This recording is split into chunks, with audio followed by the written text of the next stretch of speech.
चलिए तो हमारी खास पेशकश की शुरुआत यहाँ से हम करेंगे, क्या हुआ तेरा वादा, और इसमें हम आप सभी का स्वागत करते हैं। इस पेशकश के जरिए महाराष्ट्र की विधानसभा सीटों का हाल आप तक पहुँचाया जाता है। आपको उस इलाके के बारे में बताया जाता है जहाँ पिछले 5 सालों से उसकी तस्वीर आखिर क्या रही है, ये भी हम रूबरू कराता है। और इससे ये पता चलता है कि बागडोर संभालने वाला एमएलए विधायक उस क्षेत्र का जो है वो आखिर आपकी उम्मीदों पे कितना खरा उतरा। वो विधायक जो चुनाव आने पर जनता के तमाम दावे और वादे के पूरा होने की बात करता है और एक बार फिर नए वादे भी करता है, लेकिन सत्ता हाथ में आ जाने के बाद उसकी नज़र कहीं और होती है, कहीं दिखता नहीं है। वो इस खास कार्यक्रम के जरिए जिया न्यूज़ कोशिश करता है कि इस बार आप अपने इलाके के विधायक को समझदारी से चुनें और उसके अलावा वोट भी दें, अपना कीमती वोट किसी दबाव में ना दें। आज हम महाराष्ट्र के नालासोपारा विधानसभा क्षेत्र का हाल आप तक पहुंचाएंगे, तो चलिए शुरुआत करते हैं हमारे इस खास पेशकश की।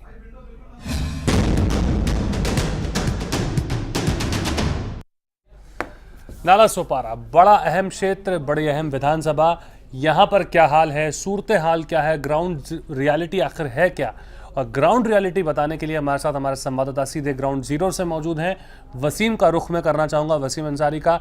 वसीम, क्या परेशानियां इस क्षेत्र की हैं, ये क्षेत्र दूसरे क्षेत्रों से अलग कैसे है, और पॉलिटिकली यहाँ पर क्या कुछ होने वाला है, इन तमाम पहलुओं को खंगालते हुए आप शुरुआत कीजिए और पूछिए वहाँ की जनता आखिर क्या चाहती है, अगर आपके साथ जो भी लोग वहाँ पर मौजूद हैं। Over to you Wasim.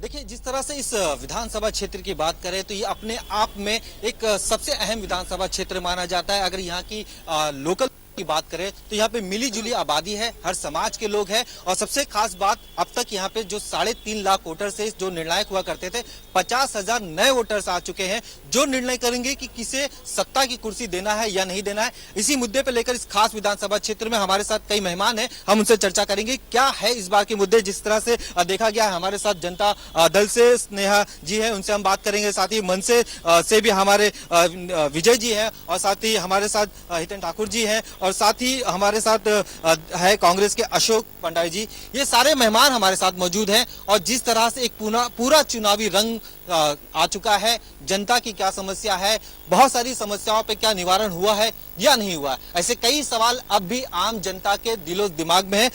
सबसे पहले हम हितेन जी से शुरू करेंगे। सर, जिस तरह से देखा गया है, इससे पहले और अब आप और आपके परिवार का कोई ना कोई यहाँ पे हमेशा से वर्चस्व रहा है। कौन सी ऐसी समस्या थी जो अब तक से आप नहीं सुलझा पाए और आने वाले दिनों में करें? सभी समस्या का 100% सॉल्यूशन नहीं निकालता है, लेकिन सभी, वो पानी की हो, इलेक्ट्रिसिटी की हो, ट्रांसपोर्ट की हो, जो समय लड़कों के एडमिशन की हो, जो भी समस्या है वो सभी छुड़ाने में हम कामयाब हुए हैं। लग रहा है जितनी समस्याओं का अब तक यहाँ पे कहा जा रहा है, समस्या समाधान हुआ है?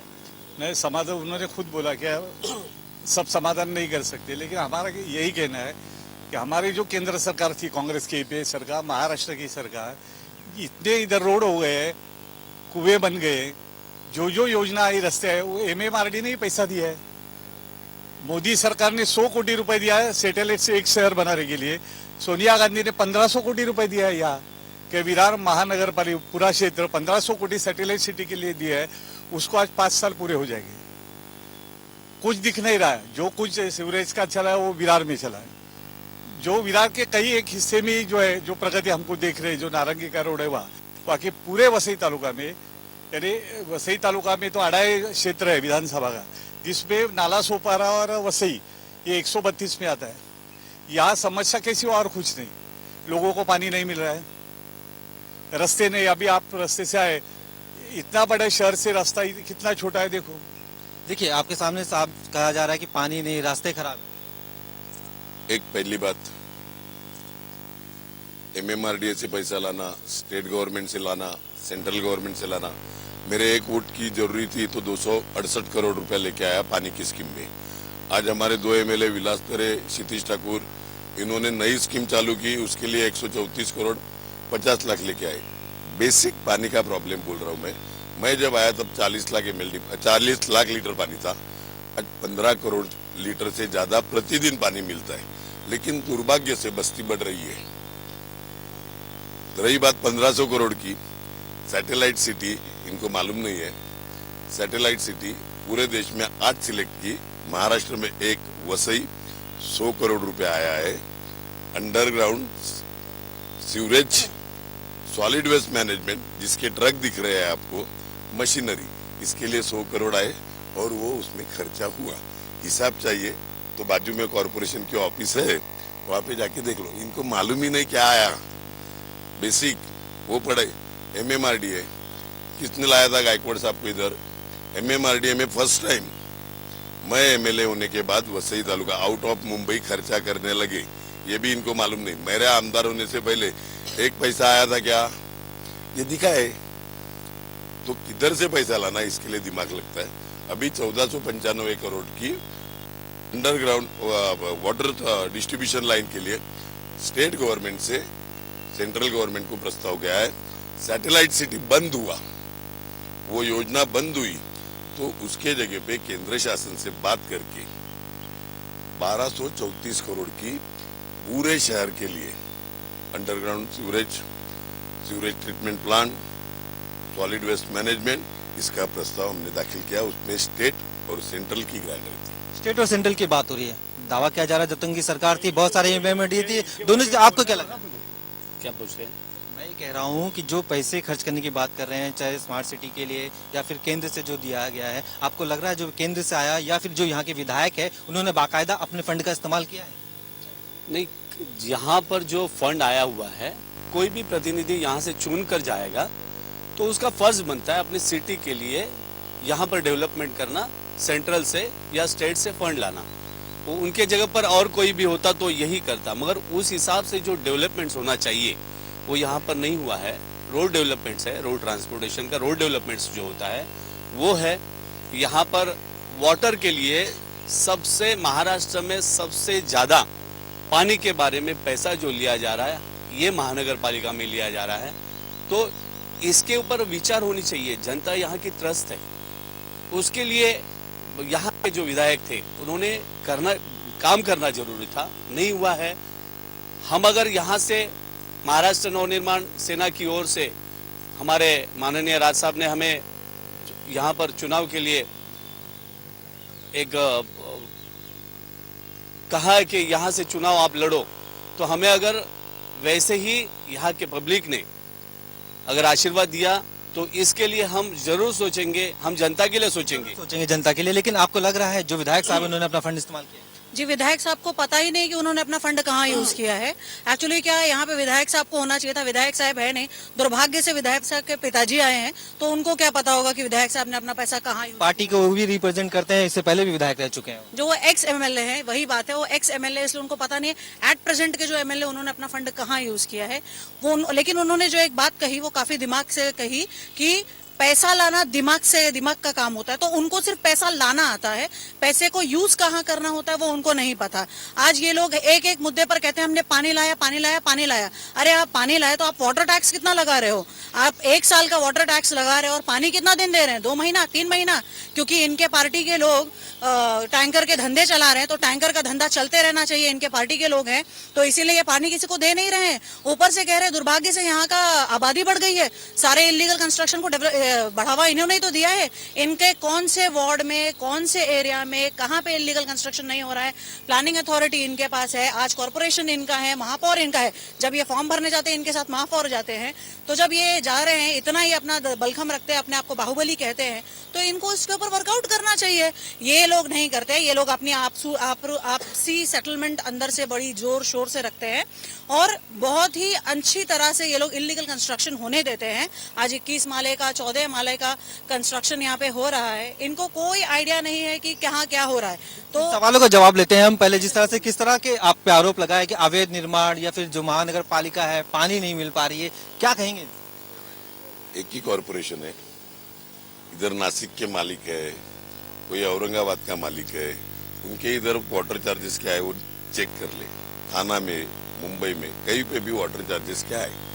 7 रुपया 1000 लीटर प्रति 1000 लीटर 7 रुपया ये चार्ज है। पहले चार्ज की जानकारी करें।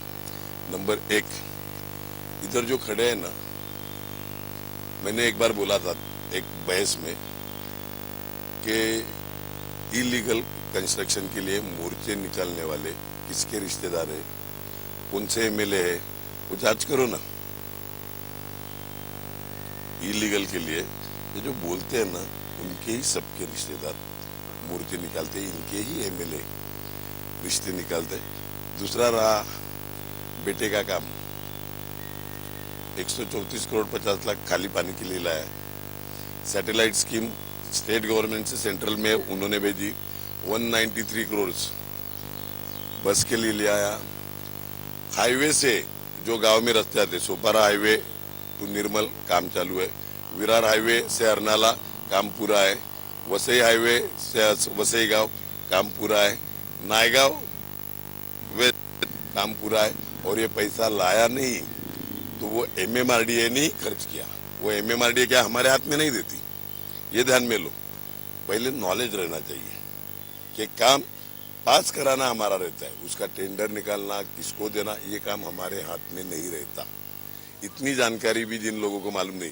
पानी का काम जो भी लाते हैं एमजेपी करता है, महाराष्ट्र जीवन प्राधिकरण, जो महाराष्ट्र गवर्नमेंट की बॉडी है, ध्यान में आया, उसका पूरा सुपरविजन, पूरा काम एमजेपी के माध्यम से होता है।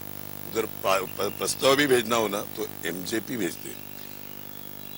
रहे क्षितिज ठाकुर के, मतलब 193 करोड़ बोला, 134 करोड़ बोला, हर साल महानगर पालिका को 7, 8, 10 करोड़ रुपए का वो दलित वस्ती इंप्रूवमेंट के लिए हो या स्पेशल फंड करके है, दलित वस्ती इंप्रूवमेंट या स्पेशल, हर साल विलास तरे और क्षितिज ने 5-15 करोड़ स्पेशल लाके महानगर पालिका को दिया है। उसके माध्यम से महानगर पालिका काम करते। इनके ही गांव में, सोपारा में ही एक अस्पताल हुआ, हॉस्पिटल, उसके लिए 5 करोड़ रुपया लाके दिया। बाकी का पैसा कॉर्पोरेशन ने डाला, लेकिन वो भी पैसा मांडव करते हैं ना उद्घाटन में, उधर डाला ना एमएलए साहब ने। किधर जिम बनाई है, स्पोर्ट्स क्लब बनाया है, कहीं पे स्विमिंग पूल बनाया है, ऐसे सब।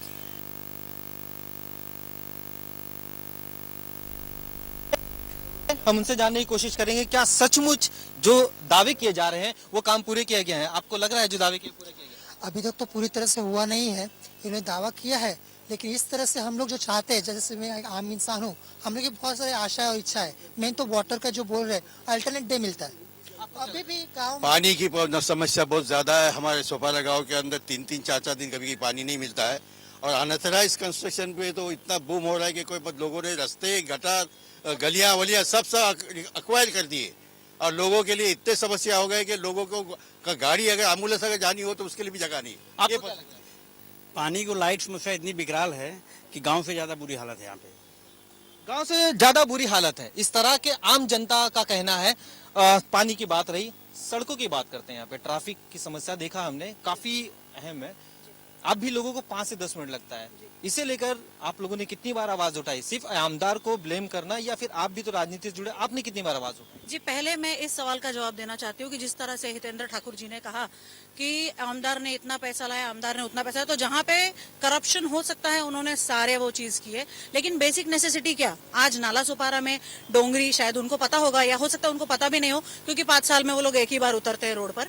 तो डोंगरी जैसा एरिया है जहाँ पे लोगों के लिए शौचालय की सुविधा भी नहीं है। उसके अलावा ये कह रहे हैं हॉस्पिटल बनाया, ये बनाया, वो बनाया, तो इन लोगों ने ऐसा कोई काम नहीं किया। आज नाला सुपारा में हमारे हिंदू शमशान भूमि के लिए एमएलए साहब के फंड से अराउंड 38 लाख रुपीस निकला है, लेकिन वो टेंडर निकला था 14 फरवरी को और 6 महीने का टेंडर था। 15 अगस्त को वो टेंडर पूरा हो चुका था, लेकिन अभी तक वहाँ की घास भी नहीं निकली गई है और वहाँ पे एक हिंदू लोगों के लिए शमशान भूमि भी नहीं बना पाई है। तो इसका जवाब अगर हितेंद्र ठाकुर जी दे सकेंगे तो बहुत अच्छा रहेगा। लेंगे, लेकिन आप लोगों ने कितना कुछ किया है, खास करके यहाँ की समस्या आपने किया। एक एमएलए को ब्लेम करना आसान होता है, राजनीति में रहकर आप लोगों ने कितना प्रयास किया? देखिए, यहाँ पर महाराष्ट्र नवनिर्माण सेना की ओर से जितने भी आंदोलन हुए हैं, जितने भी मोर्चे निकले गए, वो महाराष्ट्र नवनिर्माण सेना की ओर से निकले गए। महानगर, चाहे वो महानगर पालिका हो, चाहे वो यहाँ के आमदार के खिलाफ हो, कि यहाँ पर पानी की समस्या है, रोड की समस्या है, सबसे अहम समस्या है। देखिए, यहाँ पर बेरोजगारी की समस्या इतनी बड़ी है, कभी भी ये नहीं पूछा गया कि यहाँ पर एम्प्लॉयमेंट एक्सचेंज है। हमारे इस असेंबली में कितने लोगों को एम्प्लॉयमेंट दिया गया, नहीं पूछा गया। यहाँ पर एलबीटी का बहुत बड़ा प्रॉब्लम्स है। लोगों, यहाँ के शहर के लिए लोगों को रोजगार मिलना चाहिए, इसके लिए कारखाने आने चाहिए, यहाँ पर इंडस्ट्री डेवलपमेंट होनी चाहिए, मगर उनके ऊपर टैक्स लगाया गया, एलबीटी लगाई गई। वो यहाँ पर जितने व्यापारी है उन्होंने रिक्वेस्ट की थी कि साहब ये एलबीटी रद्द करो, कि जो माल आता है उसके ऊपर एलबीटी, आने के बाद उसको बनाया जाता है उसके ऊपर एलबीटी, मतलब हर एलबीटी कितनी बार चार्ज किया जाता है एक चीज पर। तो ये सारी चीज का अहम मुद्दे पर हम लोग ने आंदोलन किया, उसके ऊपर अभी तक कुछ रिजल्ट नहीं मिला। या ये बात जो एक विधायक को असेंबली में उपस्थित करनी चाहिए, प्रेजेंट करनी चाहिए अपने पब्लिक की ओर से, वो प्रेजेंट नहीं की गई। इसके लिए यहाँ के बहुत सारे कारखाने यहाँ से निकल चुके हैं, बेरोजगारी बढ़ चुकी है। आपने कितनी बार कौन से सवाल उठाया, अगर क्षितिज ठाकुर ने खुद नहीं? पहली बात ऐसे कि अभी हितेंद्र ठाकुर जी ने जो कहा वो गलत है। इसलिए गलत है कि मैं उनसे उम्र से बड़ा हूँ, और जो फाइल है ना वो मेरे पास सब लाई है, लेकिन ये चर्चा का विषय नहीं है। पूरी फाइल है मेरे पास है, क्योंकि तो बताइए चर्चा करने के लिए डेवलपमेंट कुछ नहीं। जो बताया इन लोगों ने, अनाधिकृत बांधकाम 40% वो किसका है? हमारा होगा, रिश्तेदार होगा, तोड़ डालो। हमने किधर रोका है? इन्होंने कहा एमएबारडी, इन्होंने नाला सोपारा पे खास करके अन्याय किया है। शुरपारक नगरी पुरानी है, लेकिन महानगर पालिका में सोपारे का नाम नहीं। इन्होंने बताया कि एमएबारडी का सिरगा फाटे से लेकर रास्ता बना है, वसई का बना है, नाला सोपारा का क्यों नहीं बना? उसके लिए नाला सोपारा पेलार तक हम लोगों ने बंद किया, कांग्रेस पार्टी ने बंद किया। उसके आप बाद सत्ता में रहने के बाद आपकी पार्टी तो आपके प्रेशर कर सकते, आपके मुख्यमंत्री थे। अरे उसके बाद ही कहा टेंडर निकला, टेंडर दब, ये सब हमारे पास है, नहीं ऐसा नहीं, ये सब हमारे पास है। टेंडर कब निकला, टेंडर क्यों बंद था? तीसरी बात, गोगटेसवाल की जमीन की, अभी सतीश ठाकुर तो मेरे बच्चे की भी थोड़ा 1 साल कम है, उन्हें बता कि मैं नई सिटी बनाऊंगा। वहां सत्याग्रह हम लोगों ने किया, 1500 एकड़ गोगटेसवाल की जमीन हमने कब्जे में लिया, बोर्ड लगाया, महाराष्ट्र शासन ये करना चाहिए, तो ये लोग हम कर रहे हैं। और ऐसी इतनी बात है कि सब स्टेशन नाला सोपारे का जगह दी थी, वो कैंसिल हो गई, फिर दूसरी जगह दी, इससे लाइट बार बार जा रहा है। मुस्लिम समाज हो, हिंदू हो, क्रिश्चियन है, कब्रस्तान का सवाल विरार में 2 जगह दी, अभी तीसरी जगह दे रहे हैं। अल्पसंख्यकों को कुछ, उसके लिए वो कुछ करने वाले नहीं। अल्पसंख्यक सबसे बड़ा सवाल, कब्रस्तान 2 बार देने के बाद तीसरी बार जगह, क्या वजह पूरा नहीं हुआ? एक, कभी ये वसई सन सिटी में जाते होगे तो सभी धर्म के लिए 5 करोड़ से ऊपर खर्चा करके सभी धर्म के लिए बन रहा है। विरार माड़ा में 1.25 करोड़ का टेंडर ऑलरेडी निकाला है। जिस कब्रस्तान ने जो काम बोला, मैं जिम्मेदारी से बात कर रहा हूँ, जिस कब्रस्तान ने जो काम बोला, कुछ कब्रस्तान मस्जिद के ट्रस्ट के पर होते हैं, वो हमें जो भी काम देते हैं, कंपाउंड का हो, फिलिंग का हो, कलरिंग का हो, उधर तक रास्ता बनाने का है, सब के। आज सिंपल सी बात एक कहता हूँ, विरार ईस्ट में एक मेरे छोटे भाई की जगह है, वो कब्रस्तान के लिए दे रहे हैं। ये मेरे को कब्रस्तान का सिखाएंगे? ध्यान तुम, आज हम हिंदू लोगों को जो भी जिनका ध्यान होता है तो उनको फ्री लकड़े देते, तो महानगर पालिका शुरू से, तो आज महानगर पालिका ने डिसीजन लिया कि कैथलिक हो, मुस्लिम हो, उनके दफन के लिए 1000 रुपया जिनको जरूरी है वो मांगे। महानगर पालिका घर पे नहीं जाए, मतलब कार्यकर्ता ने अप्लाई किया। कितने लोगों ने इसका फायदा उठाया? कुछ देखो, आंकड़े तो महानगर पालिका स्कीम दी, लोग फायदा उठाते, बराबर है। हिंदू के बराबरी से मुस्लिम, कैथलिक जो भी कि लकड़ा अपन 1000 रुपए का दे रहे, तो उनको भी देना चाहिए।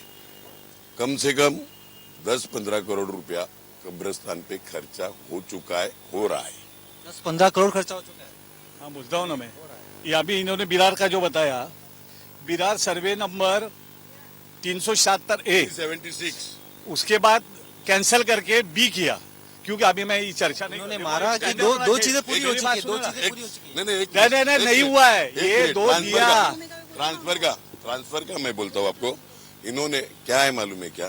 ट्रांसफर एक देखिए, ये कॉरपोरेशन है, यहाँ पे दफन भूमि करना आपको योग्य लगता है क्या? इधर के किसी भी आदमी ने बोले, मॉल बनाना इनको योग्य लगता है क्या? यहाँ पे मॉल बनाना इनको योग्य लगता है? इन्होंने सड़कों में अप्लाई किया था यहाँ पे मॉल बनाने के लिए। उस वक्त सिर्फ एक जनता दल पार्टी थी जिसने रिवोल्ट किया। ये हमारे नाना साहब, इन्होंने ही यहाँ पे रिवोल्ट किया था और यहाँ पे ये बुलडोजर के नीचे आके सो गए थे, इसलिए जगह बनी है और इसीलिए आज हमारे लिए उनको पूछो। क्या दादा सही में यहाँ पे मॉल बनने वाला था? यहाँ मॉल बनने वाला था? ऐसा मैं सुना नहीं था। यहाँ पे मॉल बनाने की प्लानिंग थी आपको? हाँ क्यों आंदोलन क्यों किया था आपने? क्या बनाने का हमको माने उठाने का उसका किसने बोला था उठाने के लिए? आपको जब पता ही नहीं था क्या उठाना था, आप क्या आंदोलन कर रहे हो? नगर पालिका ने उठाने को प्रयत्न किया उसको। आपको जब पता ही नहीं था कि क्या उठाना है तो आपने आंदोलन क्यों किया था? कैसा उठाने का शहर का आंदोलन किया ना। सबसे बड़ा सवाल है कब्रस्तान का मुद्दा, उत्तर सुनिए। कब्रस्तान का मुद्दा आपने जहाँ कहीं मॉल के लिए I am going to talk. Okay, हमको ये कहना है, ये जगह अभी हम लोग खड़े हैं, ये सिर्फ और सिर्फ जनता दल के आंदोलन के हिसाब से इधर रुकी हुई है, क्योंकि जब इधर ऐसा प्लानिंग हो चुका था क्या इधर सेल पार्किंग प्रोजेक्ट के नाम से सिडको में एक बिल्डिंग बनाने का और पैसा इकट्ठा करने का प्लानिंग किया था। तो जहां नाना हमारे लीडर थे, अभी उम्र से उनको ध्यान में नहीं आ रहे व्हाट एग्जैक्टली दैट, और उसके लिए इधर हमारे जो हॉकर्स है आठौड़ा बाजार 7-12 के ऊपर 100 साल के लिए इधर 405 सर्वे नंबर पे लिखा हुआ है, उसमें ये बिल्डिंग का एनक्रोचमेंट है। जब भी आपने बोला था सैटेलाइट सिटी का जब मीटिंग हुआ था, वो मीटिंग में मैंने क्वेश्चन रेज किया था। वो क्वेश्चन ऐसा था, क्या ये बिल्डिंग जो है ये महानगर पालिका की बिल्डिंग का, मेरे पास वो टाइम लेटर था, क्या this is the illegal building है और उसमें 405 आठौड़ा बाजार में एनक्रोचमेंट किया है। ये सब बात आंदोलन और आंदोलन से जो भी हासिल होता है वो करना, ये जनता दल ने अभी आंदोलन किया। जिस तरह इन्होंने सवाल राइज किया कि ये सवाल को लेकर- एक मिनट सिडको आरटीआई है। सिडको में कब इधर मॉल या सेल पर्निंग प्रोजेक्ट डाला था? ये आरटीआई में से मांगे और दिखावे, मैं मांगता है वो हारूंगा। सवाल कब्रिस्तान का इतना ही था कि नई कॉरपोरेशन की बिल्डिंग बन रही है, उसको सट के कब्रिस्तान है, तो उससे भी ज्यादा अच्छी जगह 200 मीटर अंतर पे, कितना अंतर, कब्रिस्तान बनाना है। कॉरपोरेशन में ये लोग मोर्चे तो लेके आएंगे, कॉरपोरेशन में हम ही बैठेंगे, ये मोर्चे लेके, तो कोई किसी की मैयत जा रही है तो अटकाना, ये करना, दूसरे प्रॉब्लम हो गए, कोई तनाव हो सकता है, इसलिए सिर्फ 200 मीटर बाजू में जगह और उसका कंपाउंड का काम भी चालू किया है। अगर इन्होंने जो बोल रहे हैं ना, 2 में से एक भी जगह दिखाई ना तो बहुत है कि कौन सी जगह दी थी और अभी कौन सी जगह दी है, ये जगह मालूम है? कितने दावे? जिस तरह से कब्रिस्तान को लेकर अभी दावे किए उन्होंने कितने किया? कब्रिस्तान के दावे के लिए दावा ये है हमारा कि कब्रिस्तान बने हैं, मगर नाला सोपारा के कब्रिस्तान के बारे में मैं ये कहूंगा कि वहां पर कब्रिस्तान में जाने के लिए एक प्राइवेट प्रॉपर्टी होल्डर है, उसकी परमिशन लेनी पड़ती है। ये महानगर पालिका को या यहाँ के विधायक को पता होना चाहिए। हम वहां से जगह ले रहे, कब्रिस्तान बना रहे, तो वहां पर एक प्रॉपर वे आउट होना चाहिए। वो लोग मालूम है क्या आपको? कांग्रेस, तो फिर मेरे को क्यों बोल रहे हो भाई? Late me finish. वो कांग्रेस के नगर पालिका में ठहराव पास किया है डॉक्टर विजया समेटी। Let me finish. वो कब्रिस्तान के सामने जो मालिक है वो कांग्रेस के इनके लीडर्स है, उनकी जगह है, वो एंट्री नहीं करने दे रहे। ये स्मशान भूमि में एक बात देखो, मुझे जाना है, झूठी देखो, टीवी पे बोलना तो झूठ नहीं। वो विजया समेट के बाप ने वो जगह दी थी इस पर, इन्होंने ये गांव में रहते भी नहीं थे, कब्रिस्तान उन्होंने हिंदू स्मशान भूमि दी। और जब कलेक्टर ने दूसरी जगह दी तो उधर से बिल्डर ट्रक लेके जा रहा था, इसलिए उन्होंने कंपाउंड डाला।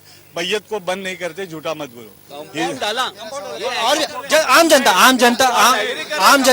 जनता हमारे साथ। आप सवाल है, आई कांग्रेस कई प्रकार से मेरा सवाल है और सम्मानीय आमदार से मेरा सवाल है। सर्वे नंबर 376 20/8/2011 को माननीय जिलाधिकारी ने आदेश दिया है और महानगरपालिका को आगाऊ ताबा दिया आहे की 376 कब्रस्तानसाठी आरक्षित केलेले आहे। त्याच्यात त्यांनी 8 टाकलेली आहे। 8 क्रमांक 6 मध्ये त्यांनी क्लियर कट म्हटलेला आहे की जो काम के लिए जो जगह दी गई है वो जगह के लिए ही उसका वापर होना चाहिए। ये 2011 को डिक्लेयर किया, 2011 में उस जगह का सर्वे हो गया, 2013 में उस जगह वो जगह का 7/12 पे नोन हो गया, फिर उसके बाद ये लोग ठहराव करके वो जगह को ट्रांसफर करते हैं। तो मेरा सवाल है नसीम खान से कि जो एक विधानसभा क्षेत्र के लिए आपके विधायकों के पास आपने समस्या लेके गए तो उन्होंने क्या कहा? नगर पालिका को लेटर भी दिया और लेटर आज तक हमारे को लेटर का जवाब नहीं मिला। अभी भी मैंने वापस प्रेस लेटर दिया और 4 दिन पहले ये बात में पेपर में भी आई है कि हमारी जगह हमको मिलना चाहिए। हम राह के पत्थर नहीं है, हम इस महानगर पालिका के करदाता है, हमको हमारा हक मिलना चाहिए। इनका हक मिलना चाहिए, मांग कर रहे हैं तो क्या कैसा प्रयास करेंगे? अरे भाई साहब, मैंने क्या बोला कि कॉरपोरेशन की नई बिल्डिंग बन रही है, उसको सट के अगर कब्रिस्तान हुई और कल अगर कुछ कम्युनल टेंशन होता है, क्योंकि मैंने पहले बोला था मोर्चे तो यही लोग लाने वाले, सत्ता में हम ही बैठने वाले, तो मोर्चे लाएंगे कुछ तो सिर्फ इधर की जगह 200 मीटर बाजू में 200 मीटर। और मेरा उल्टा दावा है कि अभी ये जो नई जगह दी है ना 200 मीटर ये करके, तो सोपारा से आने वाले रोड को है, तो विरार वाले, बोलिंज वाले और सोपारा वालों को भी इजी एक्सेस, मतलब अभी जो जगह है उससे ज्यादा बेहतर ये अभी की जगह है, वो रेलवे को लग के कॉर्पोरेशन के पीछे कन्वीनियंट। देखो आप, इन्होंने ये बोले किसी ने भी कि नई दी हुई जगह में खामी क्या है, खामी क्या है, क्या गलत है उस जगह में? कलेक्टर ने ये बोला, उसने वो बोला, अरे लेकिन कैंसिल तो नहीं किया, खाली इस जगह के बजाय उस जगह पे दिया और ज्यादा कन्वीनियंट जगह दिया है। उसका टेंडर 2.25 करोड़ का टेंडर निकला, कंपाउंड आधा हो चुका है, फिलिंग हो चुकी है। दिक्कत क्या है? वो जगह प्लेग्राउंड में रिजर्व है और हमारा जो वसई विरार का जो आरा खड़ा है, सिडको ने जो मंजूर किया है वो 2001 से लेके 2021 तक मंजूर है। उसमें आमदार क्या, मैं भी रद्द बदल नहीं कर सकता। अभी इनको 37 क्या है वो पूछ लेना, कॉर्पोरेशन के राइट क्या है, 37 क्या है। और आते 4-6 महीने में ये चिल्लाते रहने वाले चिल्लाते रहेंगे, कोई मुझे ये नहीं है। 4-6 महीने में कंप्लीट फुल फ्लेज रेडी दफन भूमि उस समाज को मिलेगी। अभी और भी लोग हैं हमारे साथ, आम जनता, उनकी शिकायतें क्या है ले लेते हैं। उसके बाद ये जो प्रतिनिधि हैं उनसे हम बात करेंगे, क्या उनकी समस्याओं को वो सुलझा पाने में सक्षम है या आने वाले दिनों में करेंगे। कुछ लोग हैं, क्या आप क्या चाहते हो अपने विधायक से? मैं सिर्फ व्यापारी समूह के भाजी मार्केट का व्यक्तित्व हूँ। हम अन्ना जी से ये प्रार्थना करते हैं कि उन्होंने भाजी मार्केट को चंदन सार में ट्रांसफर किया, तो हमें अब ये सुनने में आ रहा है कि वहाँ बिल्डिंग बनने वाली है। तो मैं स्वयं अन्ना जी से प्रार्थना करूंगा, अपने पूरे महाराष्ट्र समाज से प्रार्थना कर रहा हूँ कि महाराष्ट्र की भाजी मार्केट को बिल्कुल, तो कुल मिलाकर के नाला सोपारा के अंदर बुनियादी परेशानियों की जो फहरिस्त है वो काफ़ी लंबी है। वसीम अंसारी हमारे साथ लगातार जुड़े हुए थे, जिन्होंने इस तस्वीर को हम तक पहुंचाया और आखिर बात करने की कोशिश की कि वाकई ज़मीनी हकीकत जो है वो कागज़ों से कितनी अलग होती है, कितनी अलग वो तस्वीर होती है जिसकी हम चर्चा करते हैं, और जब ज़मीन पे जाकर के बात होती है तब पता चलता है कि आखिर क्या हुआ है और क्या नहीं हुआ है। बहुत बहुत शुक्रिया वसीम हमारे साथ जुड़ने के लिए, तमाम जानकारी देने के लिए और वहाँ के आम लोगों से बातचीत करने के लिए। तो हमारी इस खास पेशकश के ज़रिए हमारा लक्ष्य यही था कि आप तक वो सारी बातचीत पहुँचे, आप तक वो सारी जानकारियाँ पहुँचे, ताकि आप अपना कीमती वोट बहुत सोच समझ कर दें। तो फिलहाल हमारी पेशकश में इतना ही।